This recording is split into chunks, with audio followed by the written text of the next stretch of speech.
தலைப்பு இல்லறம் ஓர் அன்பகம். ஏற்கனவே இது போன்ற தலைப்பிலே குடும்ப அமைதி, இல்லறம், துறவரம் இதையெல்லாம் நம்ம நிறைய பார்த்திருக்கோம். இருந்தாலும் மகரிஷியோட நோக்கம் என்ன அப்படின்னு சொன்னா, உலக அமைதி, ultimate goal is world piece என்று சொல்லப்படுகிற உலக அமைதி. உலக அமைதி எப்படி வரும் அப்படின்னா, தனி மனிதன் அமைதி பெற்றால்தான் உலக அமைதி கிடைக்கும் என்பது மகரிஷியுடைய வாக்கு.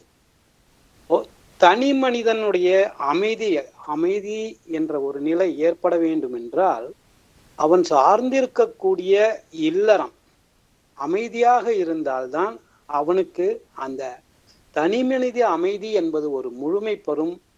அப்பொழுதுதான் உலகம் அமைதி பெறும். இந்த கருத்தை ஏற்கனவே நம்ம அடிக்கடி பார்த்திருந்தாலும், எறும்பு ஊற கல்லும் தேயும் அப்படின்னு சொல்லுவாங்க. அதுபோல மீண்டும் மீண்டும் இந்த வேதாத்திரிய கருத்துக்களை நம்ம சிந்திக்கும் போது நம்முடைய ஆழ் மனதிலே பதிந்து நம்முடைய பதிவுகள் நல்ல பதிவுகளாக மாறி நம்முடைய குடும்பம் உயர்வு பெறும் என்ற ஒரு நோக்கத்தில் தான் இந்த சிந்தனையை செயல்படுத்த விரும்புகிறோம். இல்லறம் என்பதற்கு இல்லற வாழ்வான வாழ்க்கையை அறவழியில் வாழ்ந்த நிறைய பெருமான்கள் இருக்கிறாங்க. அதுல திருவள்ளுவர் ஒரு குறிப்பிடத்தக்கவர். திருக்குறளிலே பார்த்தாலே இல்லறவியலை பற்றி, இல்லற வாழ்க்கையை பற்றி, அன்புடைமை பற்றி நிறைய திருக்குறள்களை அவர் தெளிவாக சொல்லியிருக்கார். அந்த வகையிலே ஒரு திருக்குறளை வைத்து கொண்டுதான் இன்று நம்ம இந்த சிந்தனையை ஆரம்பிக்க போறோம். இல் வாழ்வான் என்பான் இயல்புடைய மூவர்க்கும் நல்லாற்றின் நின்ற துணை. இந்த குறளிலே வரக்கூடிய இல்வாழ்வான் எப்படி இருக்க வேண்டும் என்பதை வலியுறுத்துகிறார். இயல்புடைய மூவர் என்றால் பெற்றோர், கணவன் மனைவி, குழந்தைகள். இதுதான் ஒரு குடும்பம். பெற்றோர் என்று சொல்லப்படும் போது கணவனுடைய பெற்றோர்கள், மனைவியுடைய பெற்றோர்கள் இரண்டையும் சேர்த்துத்தான் குறிப்பிடுது. அடுத்தது குழந்தைகள். இந்த மூன்று பொறுப்புகளையும் குறளிலே என்ன சொல்லுகிறார்? நல்லாற்றின் என்றால் நன்மைகளையே தரக்கூடிய அறவழி செயல்கள், அந்த வழியிலே வாழக்கூடிய நிலையான மனதை உடைய, நின்ற துணை என்று சொல்கிறார். நிலையான மனதை உடைய ஒருவனுடைய குடும்பத்தை தான் இல்லறம், அதை வாழ்பவர்கள் இல்வாழ்வான் என்று சொல்லுகிறார். அப்படி கணவன் மனைவி என்று எடுத்துக்கொண்டாலே இருவருடைய பெற்றோர்கள் அவர்களுடைய தேவையை அறிந்து அவர்களுக்கு செய்ய வேண்டிய கடமைகளை சரிவர நமக்கு செய்து வர வேண்டும். ஏன் அப்படின்னா, பெற்றவர்கள் வித்திட்டார் அவர்கள் வினை தொடராய் பிறந்து விட்டேன் மண்ணுலகில், பெரும் குடும்பம் சுற்றம் ஊர் சமுதாயம் இவையெல்லாம் கூடி உணவு வீடு உடை கல்வி தந்து மனிதனாக என்னை வளர்த்து விட்டார். இல்லறத்தில் இருந்து கொண்டே கடமைகளை செய்து இறைநிலையை அறியும் உயர் அறம் கண்டேன்.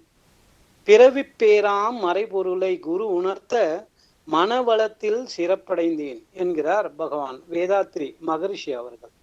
அதாவது பெற்றவர்களுக்கு செய்ய வேண்டிய கடமை அதை சரிவர ஆற்ற வேண்டும். அவர்கள் மனம் நிறையும் வரை செய்ய வேண்டும்.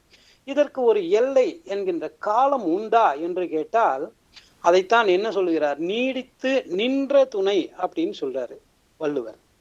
அப்போ அவர்களுடைய தேவைகள் பூர்த்தி பெறும் வரை அல்லது மனம் நிறைவு பெறும் வரை அதற்கு ஒரு கால அவகாசம் என்று ஒன்று இல்லை. அந்த காலம் வரை அவர்களை மனம் வருந்தாமல் பார்த்து கொள்ள வேண்டும் என்பதுதான் இந்த குறளிலே சொல்லப்படுகிறது.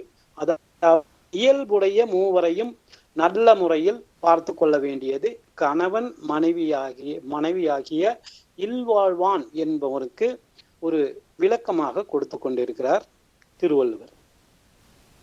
பெற்றோர்களுடைய கருவழி தொடர் தான் நாம, இல்லைங்களா?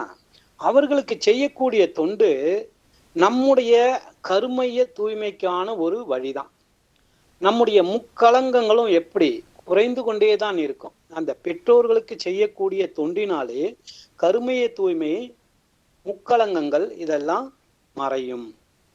அடுத்து, நம்முடைய சந்ததியான குழந்தைகள் நிச்சயமாக நம்முடைய நன்மைக்காகத்தான் செயல்படுகிறார்கள் அப்படின்றத நம்ம உறுதியா சொல்லிட்டு இருக்கோம்.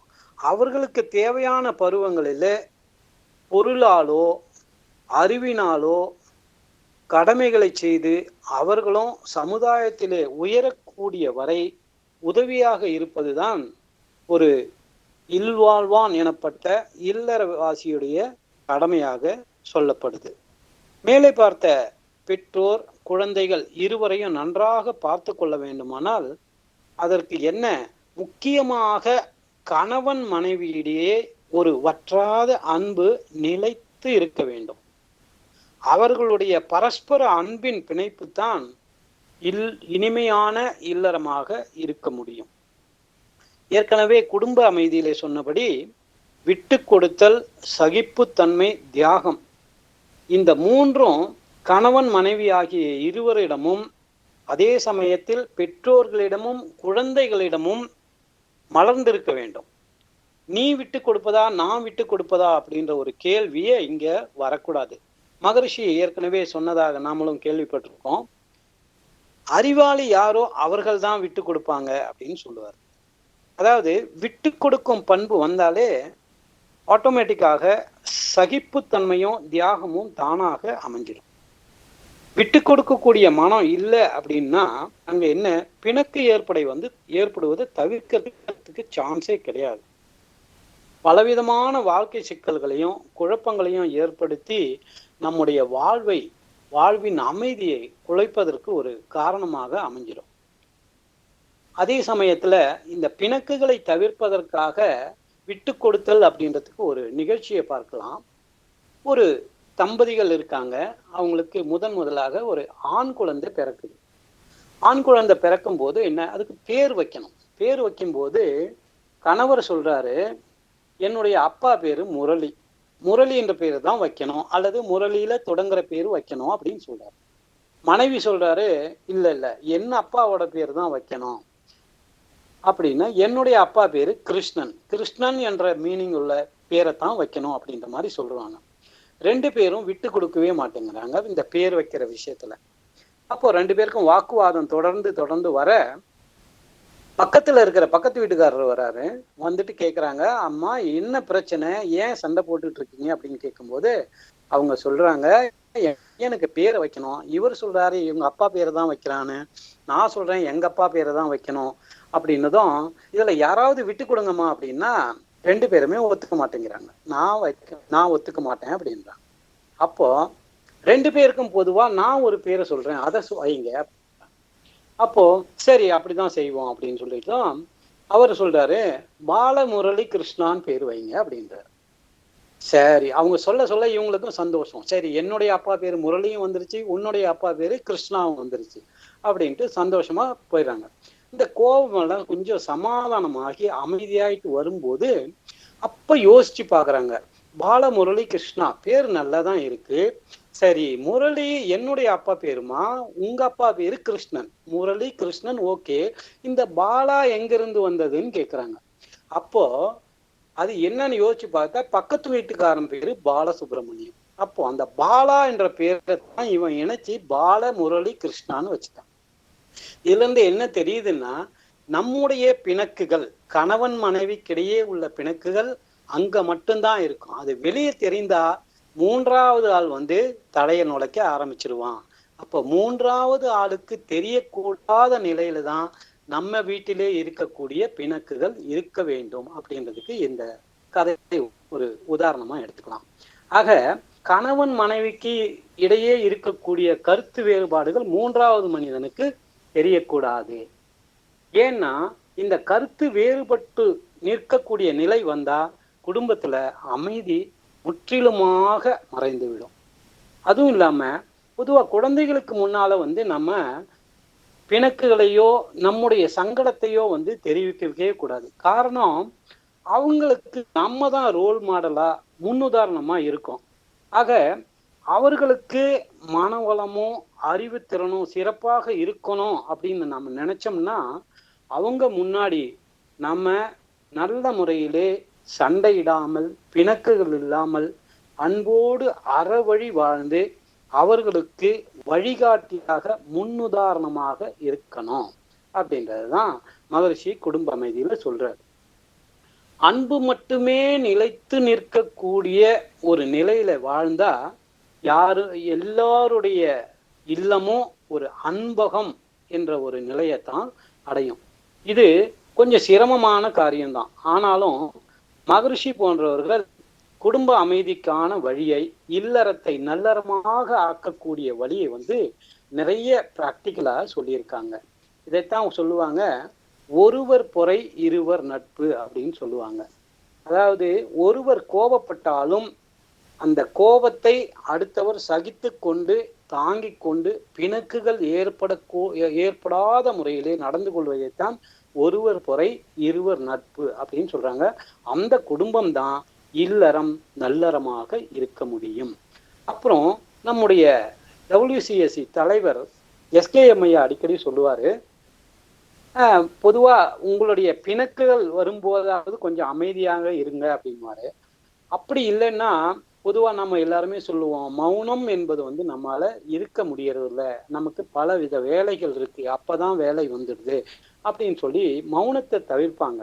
அப்போ அவர் என்ன சொல்லுவாரு, மௌனம் உங்களால இருக்க முடியல அப்படின்னா கூட அட்லீஸ்ட் இந்த பிணக்குகள் உங்களிடையே வரும்போதாவது கொஞ்சம் மௌனமாக இருந்தீங்கன்னா, அதாவது வாய்மூடி மௌனியாக இருக்கும்போது அந்த பிணக்கு தீர்ந்து இயல்பான நிலைக்கு வருவீங்க அப்படின்னு சொல்லுவாரு. அதாவது எந்த நிலையிலுமே கணவன் மனைவிக்கிடையிலே ஒளிவும் மறைவும் இருக்கக்கூடாது. ஒரு டிரான்ஸ்பரண்ட் ஸ்டேஜ் 2 பேருக்கும் இடையிலே இருக்கணும். அப்படியே மனதிலே எதையும் தேக்கி வைக்காமல் உடனடியாக தகுந்த சமயம் பார்த்து அதை பேசி ஏற்படக்கூடிய கருத்து வேறுபாடுகளை நம்ம நீக்கிக்கணும். கணவனும் மனைவியும் ஒருவருக்கொருவர் புரிஞ்சுக்கணும். அன்பும் கருணையும் பாரபட்சம் இல்லாமல் நிலைக்கணும். அப்படிப்பட்ட இல்லறம் தான் நல்லறம். அதைத்தான் அன்பகம் அப்படின்னு சொல்லலாம். அன்பான இல்லறம் தான் ஆன்மீகத்திற்கு ஒரு நல்ல வழிகாட்டியாக அமையும். மனசுல அமைதி இருந்தாதான் ஆன்மீகத்தையே நம்ம நாட முடியும். ஆன்மீகத்துல கூட வழிபாட்டுல கூட ஒரு சில பிரச்சனைகள் வரும். கணவன் மனவளக்கலையில் இருப்பான்னு வச்சுக்கலாம், அல்லது மனைவி பக்தி மார்க்கத்துல இருக்காங்கன்னு வச்சுக்கலாம். அப்போ இருவருக்கும் இடையே கூட இந்த கடவுளை பற்றிய கருத்து வேறுபாடுகள் இரண்டும் ஒன்றுதான் என்றாலும் இருவர்களுடைய புரிதலுக்கு ஏற்ப கொஞ்சம் வித்தியாசம், பிணக்குகள் ஏற்படத்தான் செய்யும். அதிலும் அந்த மனக்குறை, அந்த பிணக்குகள் நிச்சயமாக அவங்களுக்கு இருக்கக்கூடாது. எல்லா பொருட்களிலுமே பிரம்மத்தை காணக்கூடிய ஒரு அறிவை நம்ம வளர்த்துக்கணும். இதை தான் மனவளக்கலையில சொல்லிட்டு இருக்காங்க. இத மகரிஷியுடைய கேள்வி பதில்ல ஒண்ணு படிச்சேன்.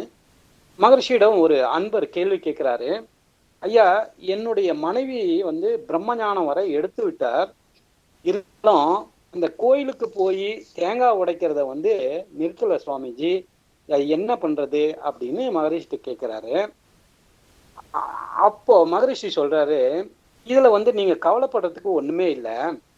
உங்க வீட்டுல, அதாவது அவங்க அந்த விக்கிரகத்திலும் ஒரு பிரம்மத்தை தான் பார்க்கறாங்க அப்படின்னு நீ நினைச்சுக்கீங்களேன். உங்க மனசை பிராட் பண்ணிக்கங்க. நீங்க மனவளக்கலையில இருக்கீங்க, உங்கள் மனைவி பக்தி மார்க்கத்தில் இருக்காங்க அப்படின்னாலும் அதுல பிரம்மத்தை பார்க்கறாங்கன்றத நினைச்சுக்க வேண்டியது தானே. உங்களுக்கு வேண்டியது என்ன? தேங்காய் சட்னி. அந்த தேங்காயை வீட்டுல உடைச்சா என்ன, கோயில்ல உடைச்சா என்ன, ரெண்டும் ஒண்ணுதான், ரெண்டும் பிரம்மம் தான் அப்படின்னு வேடிக்கையா சொன்னாராம். எவ்வளவு அழகான ஆராய்ச்சி பூர்வமான கருத்து பாருங்க. இறைநிலையை உணர்வதற்கான மார்க்கம் எதுவானாலும் நோக்கம் ஒன்றுதான் அப்படின்றதுல ஒரு நல்ல தெளிவு இருக்கணும். ஆக பிணக்கு அல்லது கருத்து வேறுபாடுகளை முற்றிலுமாக கலைந்து ஒரு அன்பான சூழ்நிலையிலே வீட்டிலே ஏற்படுத்தி அன்பகம் என்று பெயரளவிலே இல்லாமல் இல்லறத்தை ஒரு அன்பகமாக மாற்றுவது கணவன் மனைவியுடைய தலையாய ஒரு சிறந்த பண்பாக இருக்கணும். காலில் ஒரு ஆணி குத்திருச்சு அப்படின்னா அது செப்டிக் ஆகாம இருக்கணும்னா என்ன பண்ணுவோம்? ஏடிஎஸ் இன்ஜெக்ஷன் போடணும்னு சொல்லுவாங்க ஹாஸ்பிட்டல்ல. அது ஒரு ஆணிக்கு ஏடிஎஸ் இன்ஜெக்ஷன் போல குடும்பம் செப்டிக் ஆகாம இருக்கணும் அப்படின்னா ஏடிஎஸ் இருக்கணும் அப்படின்னு சொல்லுவாங்க பெரியவர்கள். அந்த ஏடிஎஸ் என்ன அப்படின்னா அட்ஜஸ்ட்மெண்ட், டாலரன்ஸ், சாக்ரிஃபைஸ் என்று சொல்லக்கூடிய விட்டு கொடுத்தல், சகிப்புத்தன்மை, தியாகம். இந்த மூன்றும் தான் ஏடிஎஸ்ன்னு சொல்லப்படுகிற குடும்பத்தை செப்டிக் ஆகாமல் காக்கக்கூடிய ஒரு தாரக மந்திரமாக நாம் எடுத்துக்கணும். அன்பம் அறவாழ்வுக்கு ஒரு சரியான வாழ்வை தேர்ந்தெடுக்க வேண்டுமானால் இந்த மூன்றும் நமக்கு முக்கியம். சரி, அறவாழ்வு ஏன் தேவை? அதனால நமக்கு கிடைக்கக்கூடிய என்ன நன்மைகள் இருக்கு அப்படின்னு பார்க்கும்போது ஒரு கவியில சொல்றார் மகரிஷி, இல்லறத்தை ஏற்றுக்கொண்டு கடமைகளை செய்து வாழும் ஆண் பெண் இருபால் நல்லன்பர்களுக்கு நான் எனது ஆய்வில் கண்ட நல்ல வாழ்க்கைக்கு ஏற்ற ஞான நெறி உங்களுக்கு நான் விளக்கி மகிழ்கின்றேன். எல்லையற்ற ஆற்றலுள்ள இறைவனின் திருவருளால் எத்தனையோ பிறவிகளை தாண்டி இன்று நீங்கள் வாழுகின்றீர் வல்லமையோடு ஒழுக்கமும் உள்ள வளமும் நிறைந்த குழந்தை வேண்டில் சினமடக்கி வாழ்வி பெறுவீர் வெற்றி பிள்ளைகள் பெற்றோர்கள் தவமும் ஆற்றி என்று சொல்லுகிறார் மகரிஷி.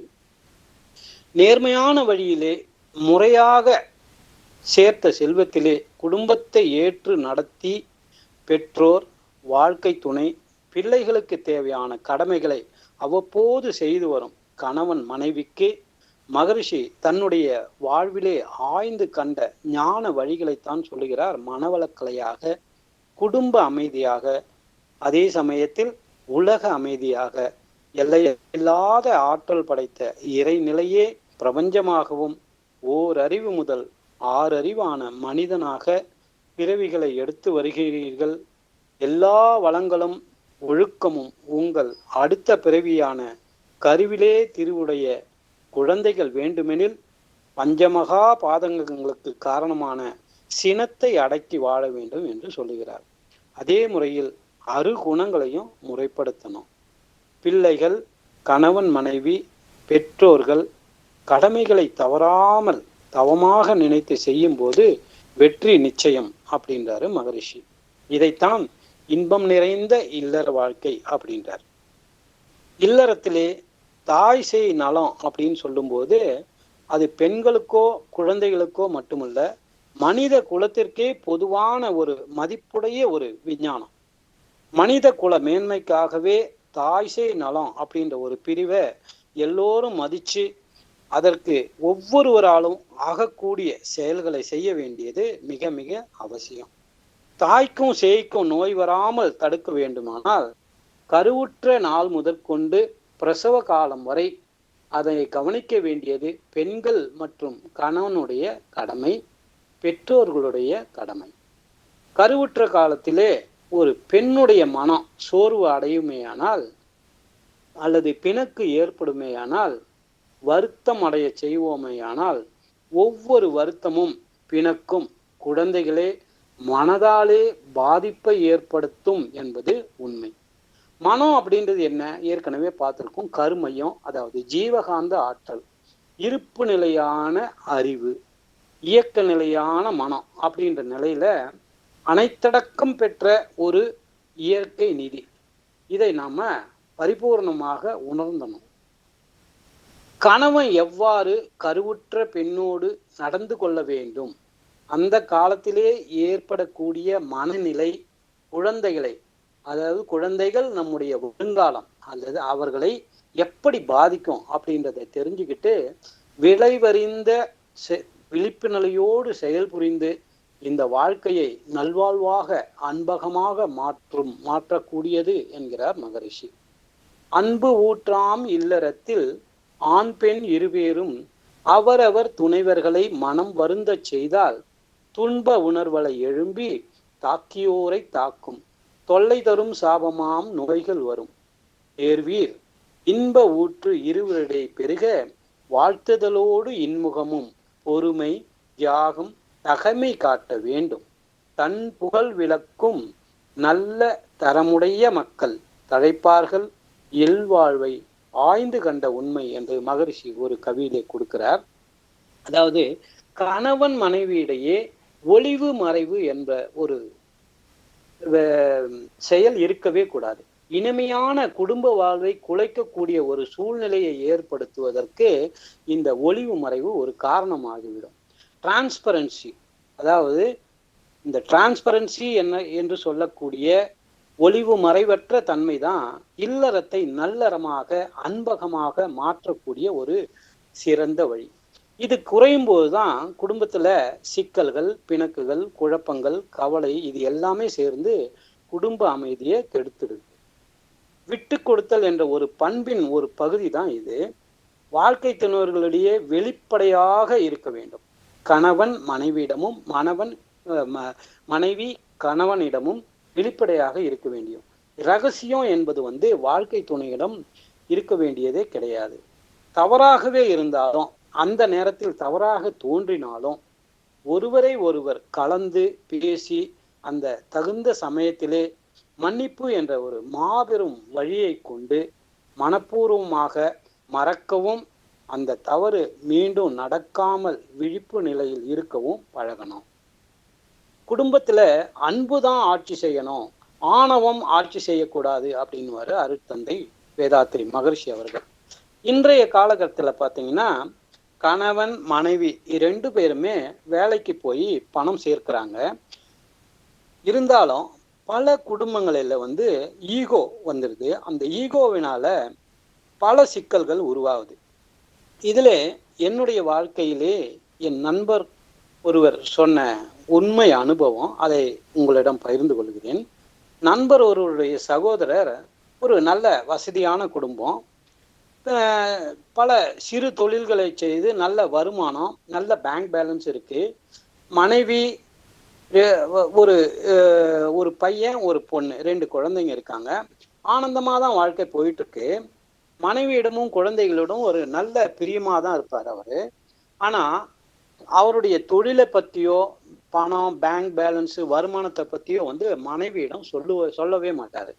மனைவி எப்படியோ எத்தனையோ முறை வற்புறுத்தி கூட அதையெல்லாம் விடுமா, நான் பாத்துக்கிறேன், அந்த டென்ஷன் உனக்கு வேண்டாம், வீட்டுல குழந்தைகளை மட்டும் நீ மேனேஜ் பண்ணிக்க, உனக்கு என்ன பணம் வேணும்னு சொல்லு, அதை உன்னுடைய அக்கௌண்ட்ல நான் டிரான்ஸ்ஃபர் பண்றேன்னு சொல்லுவாரு. அதாவது பிசினஸ் விஷயத்தையோ பண விஷயத்தையோ பற்றி அவரு மனைவியிடம் எந்த விதமான கருத்துக்களையும் பரிமாறிக்கிறதே இல்லை. இது மாதிரி போயிட்டு இருக்கிற சமயத்துல ஒரு அகாலத்திலே ஒரு ஆக்சிடென்ட்ல கணவர் இறந்து போய்விட்டார். இது உண்மை கதை, நடந்த ஒன்று. அந்த அம்மாவுக்கு அந்த சமயத்துல ஒண்ணுமே புரியல. எந்த பேங்க்ல எந்த அக்கௌண்ட் இருக்குன்னு கூட தெரியாம, என்ன பிசினஸ் அப்படின்றத கூட அவங்களுக்கு புரியாமவே இருந்திருக்கு. கிட்டத்தட்ட 2-3 காலம், குறைந்தது ஒரு 6 மாத காலமாகவே இருக்கும். அந்த குழந்தைகளை வச்சுக்கிட்டு அந்த அம்மா பட்ட பாடு கடவுளுக்கு தான் தெரியும். அந்த அளவுக்கு அவங்க ரொம்ப கஷ்டப்பட்டாங்க. அப்புறம் என்னுடைய நண்பர் தான் அங்க ஊருக்கு போயிட்டு பல விவரங்களையும் தெரிஞ்சுக்கிட்டு பல சிரமங்களுக்கு இடையே அந்த குடும்பத்தை ஓரளவுக்கு நிலைநிறுத்துவதற்கு உதவி செஞ்சார். இது ஒரு பாடம். அதாவது கணவன் மனைவியிடையே எந்த விதமான ஒளிவும் மறைவும் இருக்கக்கூடாது. லைஃப் பார்ட்னர் அப்படின்னா என்னங்க, வாழ்க்கை துணை அப்படின்னும் போது எல்லாமே பரஸ்பர அர்ப்பணம் என்ற முறையில தான் திருமண பந்தமே ஏற்படுத்தப்பட்டிருக்கு. அதை நம்ம புரிஞ்சுக்கணும். இல்லறம் அன்பகமாக மாறுவதும் இதை பொறுத்து தான் இருக்கும். மனசுல வச்சுக்கிட்டு உள்ளமும் செயலும் இணையாத இருந்தாதான் பல பிரச்சனைகளை அது கொண்டு வரும். அடுத்து குழந்தைகளுக்கு பொறுப்பை உணர்த்துதல், இது ஒரு முக்கியமான பிரச்சனையாகத்தான் இப்ப குடும்பத்துல இருந்துகிட்டு இருக்கு. இந்த பொறுப்பு ரொம்ப ரொம்ப முக்கியமானது யாருக்கு அப்படின்னா கணவன் மனைவிக்கு. நம்முடைய குழந்தைகள் நன்றாக படிக்கணும் அப்படின்றதுல எல்லாருக்கும் ஒரு ஆர்வம் இருக்கத்தான் செய்யும். ஆரோக்கியத்தோட இருக்கணும், நம்முடைய கஷ்டங்கள் அவங்களுக்கு வரக்கூடாது அப்படின்றதுல எல்லா பெற்றோர்களும் முனைப்பாகத்தான் இருப்பாங்க. ஆனா குழந்தைகளுக்கு அவரவருடைய அறிவு முதிர்ச்சிக்கேற்ற உழைப்பின் மதிப்பை தெரிவிப்பது நம்ம பெற்றோர்களுடைய ஒரு தலையாய கடமையாக இருக்கணும். கஷ்டம் அவங்களுக்கு தெரியக்கூடாது அப்படின்றது உண்மைதான். ஆனா அந்த பணத்தினுடைய மதிப்பை, உழைப்பினுடைய மதிப்பை, அருமையை குழந்தைங்க தெரிஞ்சு கொள்வது அவர்களுடைய வளர்ச்சிக்கும் பண்புக்கும் மிகவும் நல்லதாக இருக்கும். அப்பதான் மதிப்புணர்ந்த ஒரு வாழ்க்கை அவங்களுக்கு கிடைக்கும். பெற்றோர்களுக்கும் சுமை குறையும். நம்முடைய எண்ணத்தை திணிக்காம அவர்களுடைய அறிவு திறனுக்கேற்ப வழிகாட்ட வேணும். மற்ற குழந்தைகளை கம்பேரே பண்ணக்கூடாது. நம்ம குழந்தைகளுக்கு முன்னாடி மற்ற குழந்தைகளை அவன் அப்படி செய்யறான், இவன் இப்படி செய்யறான், நீ அப்படி வரணும், அதே மாதிரி வரணும்ன்றத நம்ம சொல்லவே கூடாது.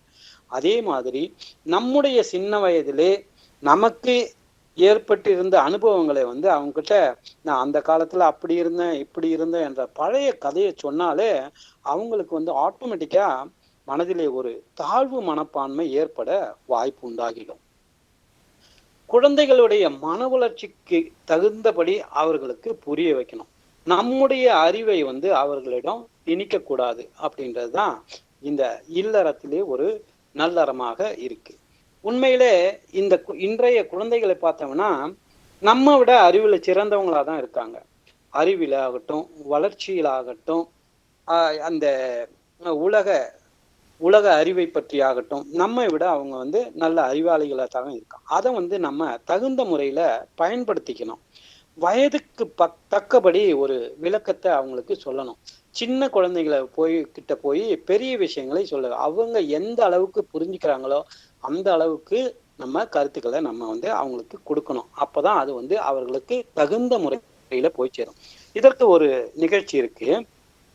ஒரு அப்பாவும் மகனும், சின்ன குழந்தை, ஒரு 3 முதல் ஒரு 5 வயது பையன் இருக்கான்னு வைங்க. அப்பாவும் மகனும் பஸ்ஸுல கொஞ்சம் போயிட்டு இருக்காங்க.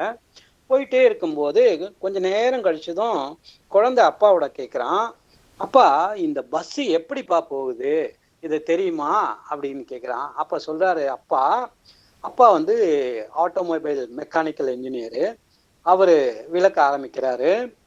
இது டீசல் டேங்க் இருக்கு, பம்ப் இருக்கு, அதுக்கு இன்ஜெக்டர் இருக்கு, என்ஜின் இருக்கு, வால்வ் இருக்கு, எக்ஸாஸ்ட் இருக்கு, ப்ரொப்பல்லர் இருக்கு, அதுக்கு புள்ளி இருக்கு, டிஃபரன்ஷியல் இருக்கு, வீல் இருக்கு, டார்க் இருக்கு, டிரைவர் இருக்காரு, ஆக்சிலேட்டரு, பிரேக்கு அப்படின்னு எல்லாத்தையும் அவருக்கு தெரிஞ்ச மெக்கானிக்கல் அறிவு எல்லாத்தையும் சொல்ல ஆரம்பிச்சுட்டாரு. சொல்லும் போது இந்த குழந்தை 3 வயசு குழந்தைக்கு அது போய் புரிய போகுது.